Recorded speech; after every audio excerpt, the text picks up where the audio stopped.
What do you do when the same country that may have just agreed to peace was hit with 49 cruise missiles only 4 days ago? That question alone should keep you up at night, because right now, both of those things are true at the same time, and only one of them can be real. Sources inside the negotiating room in Islamabad are leaking to major networks that a deal may be taking shape, a 60-day ceasefire extension, a framework to reopen the Strait of Hormuz. Iran, in principle, agreeing not to enrich uranium for 15 to 20 years. Meanwhile, just 4 nights ago, the USS Michael Murphy turned into the wind in the Persian Gulf and emptied 49 Tomahawk cruise missiles across Iranian skies, radar sites, communication hubs, IRGC leadership buildings, all of it. And the U.S. Secretary of Defense went on record and said simply, "We will be busy tonight." If that combination doesn't feel like a contradiction to you, you're not paying close enough attention. One of those signals is real, the other one is cover. And in this video, we're going to figure out which is which. Before we go deeper, if this kind of clear, serious analysis is what you come here for, hit that like button right now and share this with someone who needs to understand what's actually happening in the Persian Gulf. Subscribe if you haven't already, because this story is not over and you're going to want to be here when the next piece drops. Let's go back to where this all started, not to the first explosion, to the first failure. That failure happened on February 28, 2026. And it wasn't a military failure, it was a failure of judgment by the Islamic Revolutionary Guard Corps, a belief that the world would give them more time, more space, more patience than it actually would. That day, the United States and Israel launched Operation Epic Fury. Within the first 24 hours, over 1,000 Iranian military targets were struck. B-2 stealth bombers cut through the dark. F-22s, F-16, A-10s, electronic warfare jets, all of them moved together in one coordinated wave. Tomahawk cruise missiles arced across the country, and for the first time in documented combat history, American one-way attack drones, modeled almost directly on Iranian designs, were turned back against the very nation that pioneered their use. That detail alone should tell you something about how this conflict was already going before a single official statement was made. In the opening strikes, Iranian Supreme Leader Ali Khamenei and dozens of senior regime officials were killed. The entire leadership structure of a government that spent 4 decades building nuclear ambitions, funding proxy armies across the region, and projecting power through fear, functionally eliminated in one night. Let that land, not as a headline, as a fact. But to understand why that happened, you need to understand what Iran was doing in the 8 months before it, because this war didn't come out of nowhere. There was a prior conflict, a 12-day war in June 2025, that ended in a ceasefire mediated by the United States and Qatar. That ceasefire technically held until February 28, 2026. And during those 8 quiet months, Iran did exactly what military planners in the Pentagon had predicted. They used the pause to rebuild. Intelligence assessments showed Iran moving material into hardened underground bunkers. They attempted to upgrade their surface-to-air missile systems. And quietly, while publicly insisting their nuclear program was peaceful, they kept enriching uranium. Before the 12-day war ended, the International Atomic Energy Agency confirmed Iran had stockpiled more than 400 kilograms of uranium enriched to 60% purity. Weapons-grade threshold is 90%. The gap between those two numbers, when you already have a functioning centrifuge program running, is measured in weeks, not years. That was the trigger. That was the moment the decision got made. So when Operation Epic Fury launched, it wasn't an impulsive act. It was the conclusion of a years-long pattern that finally crossed a line. And the IRGC, though it lost commanders, lost infrastructure, lost leadership, did not collapse. It never does. That's not admiration. That's an observation about the nature of what the IRGC actually is. Now let's look at where things stand today. As of June 15, 2026, this conflict is 107 days old. According to Secretary of Defense Pete Hegseth's own public statements, the United States has struck more than 15,000 enemy targets inside Iran since the campaign began. 15,000 targets, radar installations, missile storage depots, command and control centers, drone factories, ballistic missile production plants, air defense batteries, naval assets, communication hubs, IRGC leadership buildings across the country, all of it methodically degraded over more than 3 months of precision strikes. Hegseth stated publicly that Iran's missile volume is down 90% from pre-war levels. Their one-way attack drone capacity is down 95%. He said on the record that Iran's entire ballistic missile production capability, every facility, every component manufacturer, has been, in his words, functionally destroyed. Read that again. Not damaged, functionally destroyed. And yet 4 days ago, on the night of June 10th into June 11th, the IRGC launched 12 ballistic missiles. They put attack drones over the U.S. Fifth Fleet's home port in Bahrain. They targeted Ali Al Salem Air Base and Ahmad Al Jaber Air Base in Kuwait. They threw a long-range missile at Azraq Air Base in Jordan, where American F-35s are forward deployed. A country with 90% of its missile capability destroyed still found a way to reach across the region and hit multiple locations in a single night. That number, 90% reduction, doesn't mean gone. It means rationing. It means the IRGC is choosing its moments with the calculation of someone who knows exactly how many rounds they have left. And when you know your ammunition is almost gone, the goal stops being military. It becomes psychological. Every launch, every drone wave, every official statement claiming victory, all of it designed not to win on the battlefield, but to maintain the appearance of resistance for an audience that includes their own people, their proxy networks, and the negotiating table in Islamabad. Now, here's what actually triggered the most recent escalation. About 36 hours before the June 10th strike package went out, an Iranian Shahed drone shot down a United States Army AH-64 Apache helicopter operating over the Strait of Hormuz. The helicopter went down. The crew, through a combination of extraordinary engineering and remarkable luck, survived. They crash-landed the aircraft and were pulled from the Persian Gulf by autonomous maritime recovery drones deployed in real time by a U.S.-based systems company. Both crew members were recovered, uninjured. Most coverage buried that detail. It shouldn't have been buried. The United States military just demonstrated live, during active combat operations, the ability to recover personnel from the water using autonomous sea drones in real time.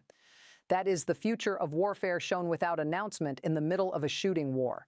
But the Apache going down was also a trigger. Washington called it a brutal attack on American forces. CENTCOM described the response as proportional. And if you understand how CENTCOM defines proportional, you understand that word means very little in terms of restraint.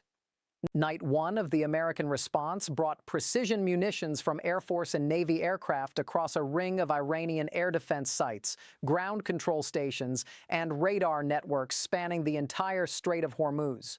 Night 2 escalated sharply. The USS Michael Murphy turned into the wind and launched 49 Tomahawk land attack missiles. The targets spanned the entire country: Karaj, Nasarabad, southeast of Tehran, Bandar Abbas, Keshem Island, right inside the strait itself, and simultaneously, deep inside Iran's command structure, IRGC leadership headquarters hundreds of miles from the water. That is not a proportional response. That is a declaration. That is the United States saying there is no safe address inside your borders. Now let's talk about what was actually demanded and what was actually threatened, because the language used over the past 4 days changes the entire strategic picture.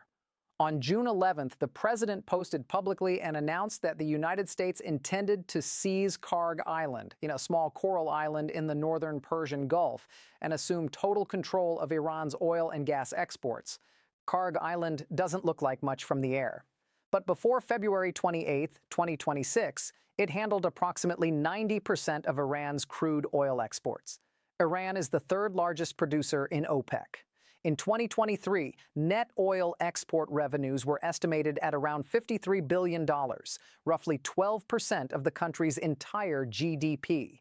Seizing that island doesn't just hurt Iran's military. It severs the financial artery that keeps the whole regime alive: the IRGC's payroll, its weapons programs, its proxy armies in Lebanon, Iraq, Yemen, and Syria, its nuclear enrichment infrastructure. All of it runs on oil money. Take the island, and you're not winning a battle.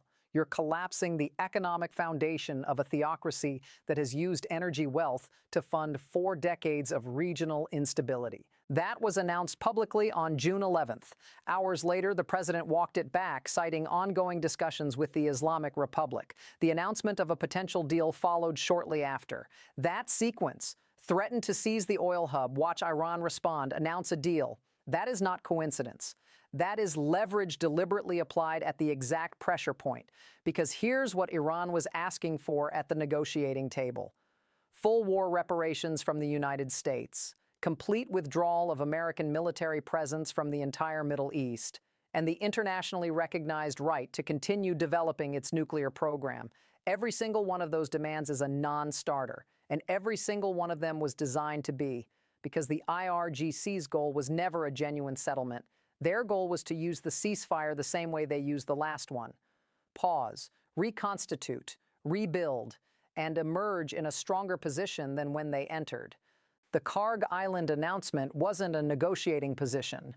It was a demonstration that the United States was prepared to end negotiations entirely and pursue total economic strangulation, not through bombs this time, but through ownership. That changes the math in a way that pure military pressure cannot. The American demands, by contrast, have been consistent and clear. Iran must end all uranium enrichment. Iran must dismantle its nuclear sites. The Strait of Hormuz must reopen to international shipping. Iran must end financial and material support for armed proxy groups across the region. And Iran must accept a verifiable long-term monitoring framework with real enforcement, not the paper agreement that characterized the 2015 nuclear deal, which Iran began violating almost immediately after signing. The framework reportedly now on the table asks Iran to commit to zero enrichment for 15 to 20 years, with all nuclear sites dismantled under international supervision in exchange for sanctions relief, reconstruction investment, and the lifting of the U.S. naval blockade. That is the deal. Whether it holds is a completely different question. You've been locked in for this long. That means something. Before we keep going, take 5 seconds. Share this video with one person who you think is getting the wrong picture of what's actually happening here. Not for the numbers, but because this analysis deserves a wider audience. And if you're not subscribed yet, now is a good time. Tap the button and you won't miss what comes next. Let's talk about who is actually running Iran right now, because this is where the analysis gets complicated. And getting it wrong means misreading everything else. There are 2 Irans operating simultaneously. The first is the diplomatic face: Foreign Minister Araghchi, President Pezeshkian, Parliamentary Speaker Kalibaf, who has given interviews framing the American naval blockade as a war crime while simultaneously signaling openness to talks. These are the voices you hear when Iran appears at a negotiating table. They speak in the language of international diplomacy. They use phrases about dialogue and confidence-building measures. None of them make the decisions. Let that sink in. The voices Iran sends to negotiations do not control what happens next. The IRGC does. Specifically, IRGC Commander Major General Hossein Salami and the hardline clerical network now consolidated around the new supreme leader, Mojtaba Khamenei, son of the original Ayatollah, installed after his father was killed in the opening strikes of Operation Epic Fury. And here is the problem that nobody in mainstream coverage is confronting directly enough. As of June 15, 2026, the physical condition and decision-making capacity of Mojtaba Khamenei remain entirely unconfirmed. Multiple intelligence reports suggest he may be wounded. He may be operating from deep inside Iran's tunnel network. Nobody outside a very tight circle knows for certain. That uncertainty is not a footnote. It is the central variable in every ongoing negotiation, because if Mojtaba Khamenei is incapacitated, if real power has fragmented between competing IRGC commanders without a functioning chain of command, then the deal being signed in Islamabad may not actually bind the people who control the missiles. A ceasefire that the IRGC hasn't agreed to is not a ceasefire, it is a press release. The IRGC's stated strategic doctrine throughout this conflict has demanded 3 things: war reparations, American departure from the region, and the right to nuclear development. Those aren't negotiating positions. They're theological absolutes for the hardline faction. Because the IRGC's survival as a power structure depends on the nuclear program. Without nuclear ambiguity, the IRGC is just a military that lost a war. With a nuclear weapon, or even the credible threat of one, the IRGC becomes an organization that no external actor can challenge without enormous risk. That's the calculation driving every decision they've made, every missile depot they tried to hide, every ceasefire they used as a reload interval. All of it is in service of surviving long enough to get that one capability that makes the entire cost worthwhile. Now let's look at the technical execution of what the United States has done over these 107 days because it matters and it's not being explained clearly enough. The strike package on the night of June 10th, 49 Tomahawks plus multiple fighter strike operations spanning the entire country, required a specific tactical sequence called SEAD, Suppression of Enemy Air Defenses. Before any strike aircraft can operate freely over Iranian airspace, the radar systems and surface-to-air missile batteries protecting that airspace have to be neutralized. And the aircraft built specifically for that mission is the F-16CJ. The variant known as the Wild Weasel. The Wild Weasel's entire mission is built around one terrifying proposition. It intentionally invites an enemy radar operator to turn on his system. The moment that radar beam activates, the F-16CJ detects it, triangulates the source, and fires the harm. The high-speed anti-radiation missile, which tracks the radar signal directly back to its origin and destroys the transmitter. The Wild Weasel doesn't wait to be shot at. It goes looking, it dares the enemy to announce itself, and then it punishes that announcement with precision and speed. Why does this matter so specifically here? Because during the ceasefire period, the April through early June pause in operations, intelligence assessments indicated Iran wasn't just hiding its existing air defense systems underground. It was trying to upgrade them. Regional intelligence networks reported that Chinese cargo flights into Iran in the weeks before the war resumed had delivered advanced air defense components. China denied weapons transfers. But the flights happened, and the cargo manifests were never independently verified. If Iran had successfully integrated upgraded radar and SAM systems during that window, the entire American strike campaign would have faced a fundamentally more dangerous threat environment when operations resumed. The Wild Weasel's role wasn't just tactical. It was the enabler that made everything else in the campaign possible. By systematically forcing every Iranian radar operator to choose between turning their system on and being killed or keeping it off and being blind, the F-16CJ negated whatever advantage Iran had tried to build during the pause, walking 49 Tomahawks and multiple fighter packages across the entire Iranian map without losing a single aircraft is the proof of how completely that mission succeeded. Behind the Wild Weasels came the Strike Eagles. The F-15E is a two-seat, twin-engine aircraft capable of hauling heavy precision munitions over long distances at high speed. In the context of hardened underground bunkers, where Iran had been hiding its reconstituted missile stockpiles and drone production lines since the April ceasefire, the Strike Eagle delivered GBU-28 bunker-buster munitions. These weapons penetrate reinforced concrete and earth-covered shelters before detonating.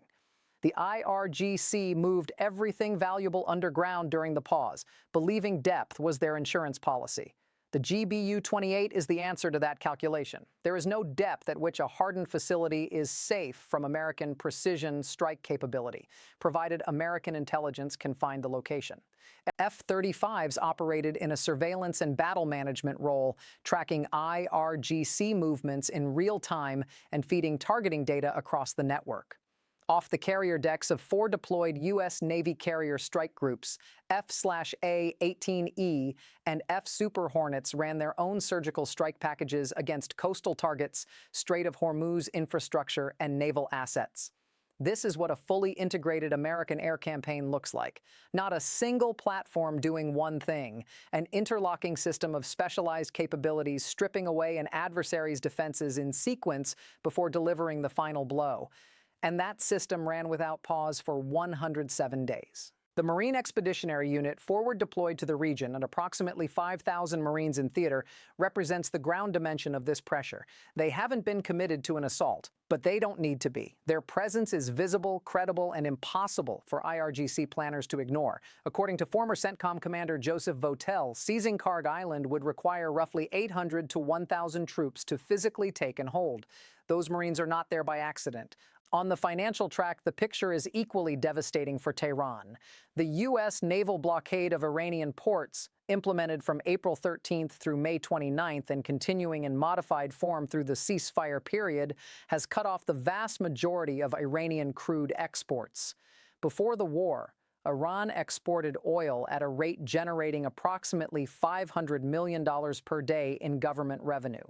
That money funded everything: IRGC payroll, weapons procurement, proxy armies in Lebanon, Iraq, Yemen, and Syria, nuclear program operating costs, and the basic subsidies that keep the Iranian population from open revolt. The blockade hasn't eliminated 100% of that revenue. Some oil has moved through smuggling networks, but the combination of naval interdiction, targeted disabling of vessels attempting to run the blockade, and the threat of escalating action against Iran's energy infrastructure has effectively collapsed the regime's operational cash flow. One example captures the entire strategy. The MT Jalf, a tanker running dark, its AIS transponder switched off, was hit with Hellfire missiles after ignoring warnings. That wasn't a random act of aggression. It was a precision intervention in a specific smuggling chain. And the message it sent to maritime insurance companies, ship owners, port operators, and intermediary trading networks was clear. Participating in Iranian oil circumvention now includes the physical risk of losing your vessel.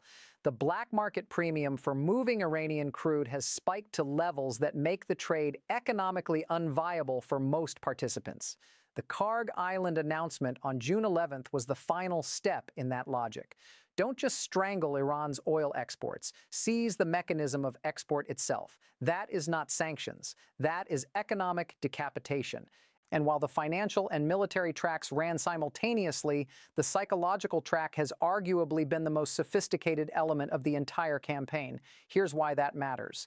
The IRGC's theory of resilience has always rested on one belief: that the United States doesn't have the political will to sustain a long military engagement, that American public opinion will eventually turn, that the international community will pressure Washington to stand down before the regime is fatally damaged. Strategic patience, the idea that Iran can outlast American resolve.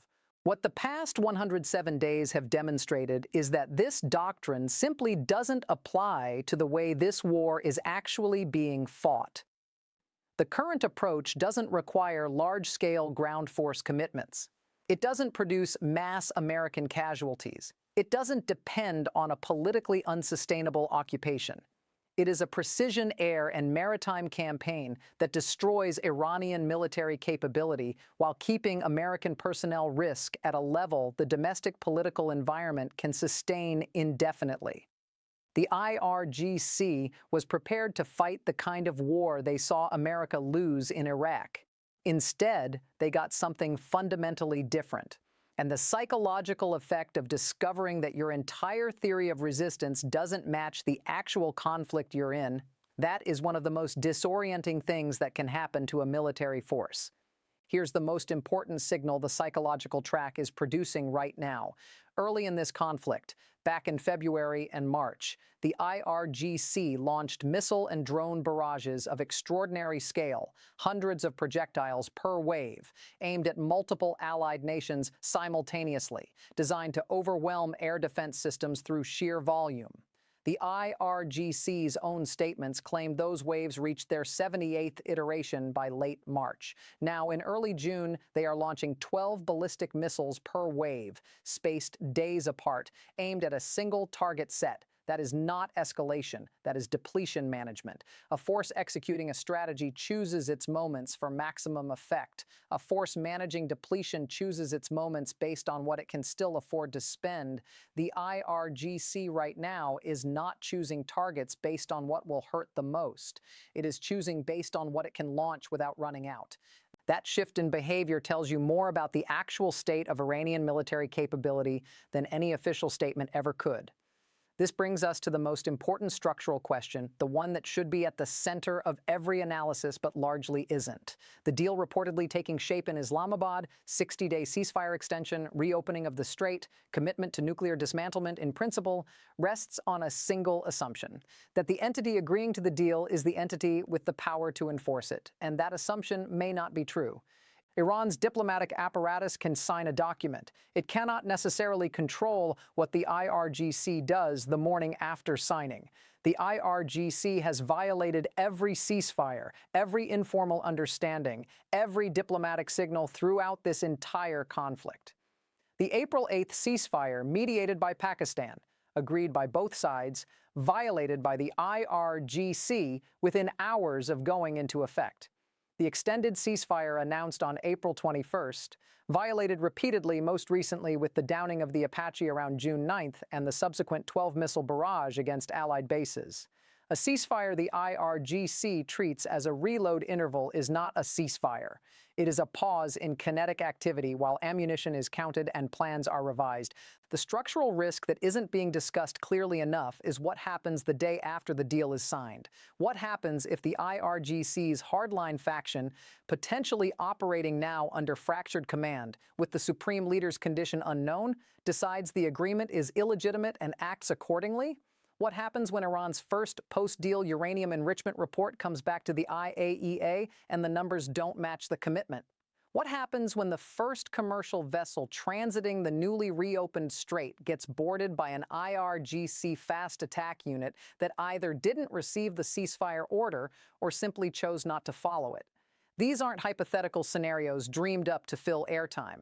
They are the documented pattern of IRGC behavior, replicated across every previous ceasefire since the 12-day war of June 2025. The deal may be real. The signing may happen today, but the implementation gap between what gets agreed to in a conference room in Islamabad and what an IRGC commander decides to do at 3 in the morning in the middle of the Strait of Hormuz is the most dangerous mile in all of geopolitics right now. There's a European dimension too, and it's being almost entirely ignored. Before February 28th, Europe had developed a quietly comfortable arrangement around Iranian energy.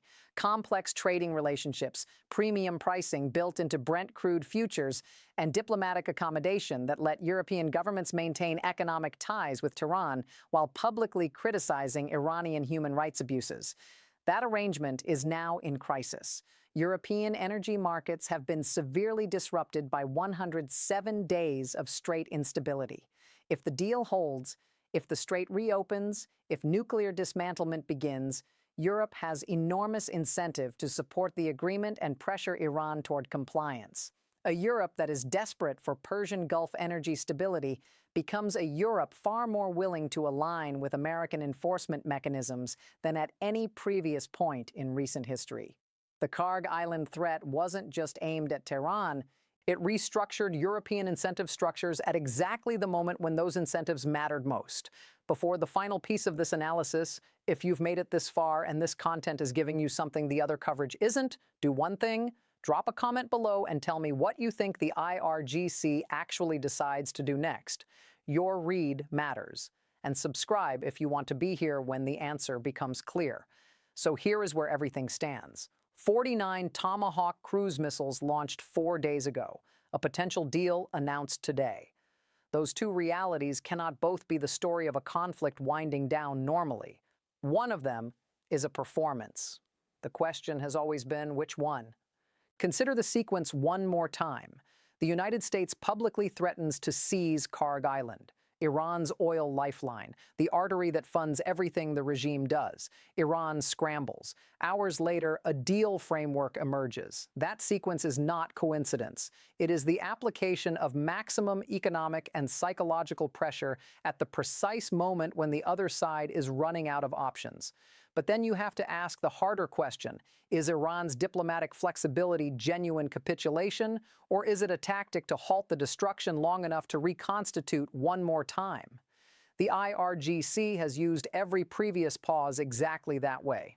What makes this moment different and potentially different is the scale of what has already been destroyed. 15,000 targets struck, missile capacity down 90%, drone capacity down 95%.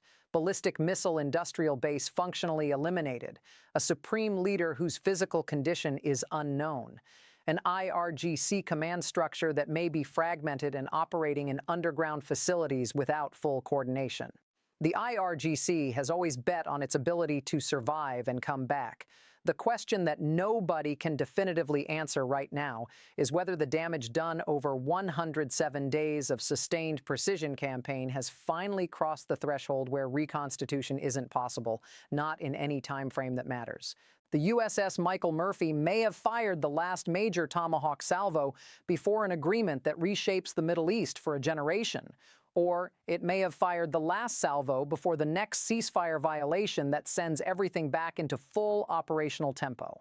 The answer depends entirely on one question that no intelligence agency has been able to answer with certainty. Who in Tehran is actually making decisions right now? And are they capable of binding the IRGC to a commitment that the IRGC's own hardline doctrine has rejected from the beginning? There's a moment coming, probably soon, when that question gets answered not in a press conference, but in the Strait of Hormuz itself, when the first commercial vessel tests the reopened waterway, when the first IAEA inspectors arrive at a nuclear site, when the first IRGC unit in the field either stands down or doesn't. That moment is the real end of this chapter, or the beginning of the next one. The IRGC has three choices: sign and comply, which goes against everything they've done for 40 years. Sign and stall, buying time the way they always have, hoping the window reopens. Or reject the deal entirely and continue fighting with whatever is left. Every previous ceasefire told us which choice they prefer. Whether 107 days of this campaign finally changed that calculus, that is the only question that matters now. And when the answer comes, it won't come in a statement. It will come in the middle of the night, over the Strait of Hormuz without warning. Watch the water.